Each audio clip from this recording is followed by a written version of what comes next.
Welcome to Flocenter Season 2. Some feedback we got after last year is a lot of people didn't like our singlet and blazer getup, so let's class things up. Hey, it's a pretty nice look here. Much more professional.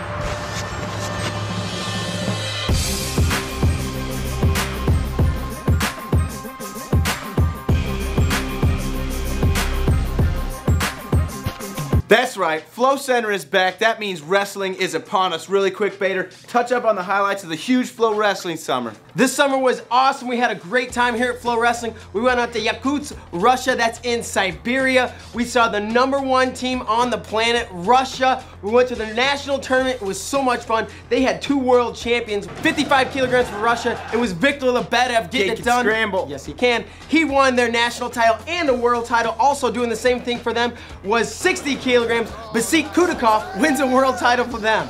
Interesting fact though, Russia decides to sit out Denis Sargush at 74 kilos, returning world champ, and Bilal Makov at 120 kilos. They represent Russia in the Worlds, and what happens? Neither of them plays. Ruskies. On to the World Championships. Bader, you went to Istanbul, Turkey. Tell us about the trip. Man, Istanbul was a great time. It's an awesome city, and I had a lot of help. I was fortunate my brother Andy Bader and Mike Torriaro helped me out. Thanks a lot to those guys. They were a big help. Now let's get into the wrestling. The United States women's team comes away. The A team for them getting it done. That's Adeline Gray at 67 kilograms and Allie Bernard at 72. They both come away with bronze medals. Also making it to the bronze medal match was Clarissa Chun at 48 kilograms. Moving on to men's freestyle, they had their best finish in a long time. They come away 3rd place at 55 kilograms. Nick Simmons got things started off for the US, makes it all the way to the semifinals, drops a bronze medal match and ends up 5th place in the world. But introduces the spladle to all our friends in Europe. Awesome job by him. Moving on, at 84 kilograms, it was Cale Sanderson making his comeback, the first time he competed since 2004. Some people, including Cale, might think it was a disappointing performance, but he walks away 5th place in the world. Very impressive stuff there. Moving on to heavyweight, Tervel Delagnev, the big man, a very impressive performance here. He makes it all the way to the semis, and in the quarterfinals, he beats Taimazov of Uzbekistan. Taimazov is huge! A former world and Olympic champion. Awesome job by Delagnev. He makes it to the bronze medal match, loses there, moves into the semifinals, drops a close one there, also drops the bronze medal match, not to mention drops 7 straight ball grabs, ends up 5th place, so impressive job, Tervel. Moving to 96 kilograms, it was Jake Varner for the United States. He picks up his first medal in world competition, brings home the bronze, and that takes us to 74 kilograms. All he sees is gold. Jordan Burroughs, the rookie, comes out in his first ever world competition, dominates, blows through the competition, wins. He takes down everybody in front of him, including 2-time defending world champ Denis Sargush, including the returning world silver medalist. You can pull a singlet, you can throw a cube. You just can't win.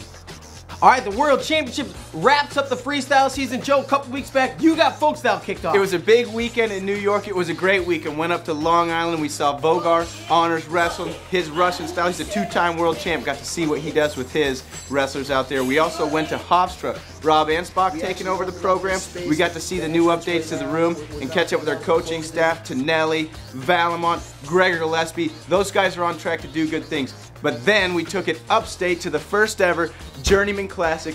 Frank Papalizio does it again, Bader. It's the first year of this tournament, and he sets up a round-robin style tournament with great competition. Some things to look for. Jamel Hudson, man, this kid can sing, he can dance, and he can bust you up with doubles. Nick Kelly, he's a journeyman wrestler himself. You want to score on him, you got to work. Check out his Dirty Flow Scramble of the Week right here.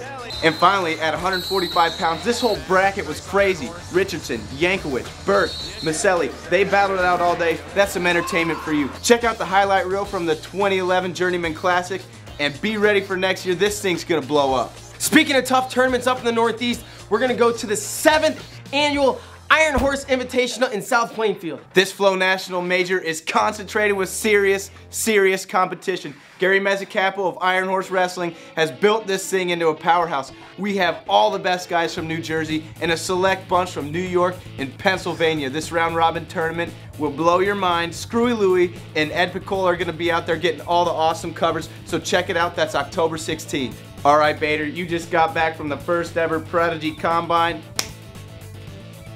Up in Ohio, that was weird. All right, Bader, you just got back from the first ever Prodigy Combine. Give us a little rundown. The Combine was a very exciting place to be. It pitted a lot of the top wrestlers in the country against each other, not so much in a competition way, but working out, drilling, showing off some of the wrestling skills, and we had a lot of the top college coaches from around the country there. The Prodigy facility is unbelievable. The videos didn't do it justice. I was blown away, and big thanks to Nate Carr and the staff over at Prodigy for putting it on and making this thing happen. All right, the 2011-2012 wrestling season will mark the return of the Flow Nationals majors, but Joe, we've kicked it up a notch. We now have majors in Iowa, Oklahoma, Arizona, Virginia. We got another major in PA, and we got another major in New Jersey. Sick!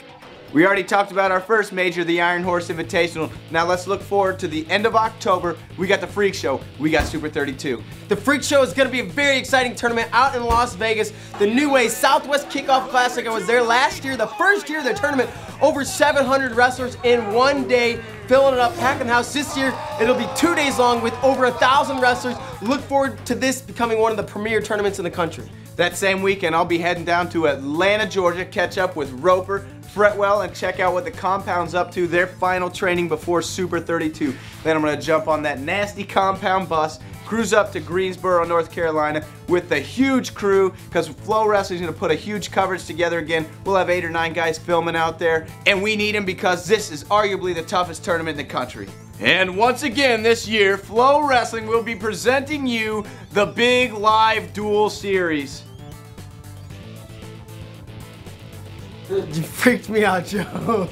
I just did a dynamite lead-in and you blew Look at me. it. That's right. Big Live Duels are back at you. We're going to be bringing you some of the top college duel meets from around the country. Getting things kicked off in November with Minnesota at Cornell. Some top 5 teams right there. That's going to be November 18th. Another one you're going to want to look out for is a Battle of the Virginias. It's going to be Virginia Tech at UVA on November 27th. The full schedule coming at you soon. Be looking for that. Big Live Duels back at you again this year. All right, one thing that we have to recognize is that here on Flow Wrestling, a big reason that we've been able to have so much success and cover so much wrestling is because of our loyal contributors. Guys like Mark Morris, Zeb Miller, Jared Opfer, Ian McCutcheon, Fretwell, Roper, these guys, Bud Gordon, Screwy Louie, Ed Piccola, Gene Stevens, Jason Troxel, Chad Erickson, and Jermaine McCove. You check out Inside Wrestling, by the way. You could go on all day about the number of contributors helping out, but we're always looking for more. If you're interested in contributing to Flow Wrestling and helping grow the sport, shoot us an email, contribute@flowwrestling.org. All right, that's gonna do it for Flocenter Season 2, Episode 1. Tap Out Call, they're going to be sponsoring the series. Ah, sir! Tap out! You like the receiving end of the joke?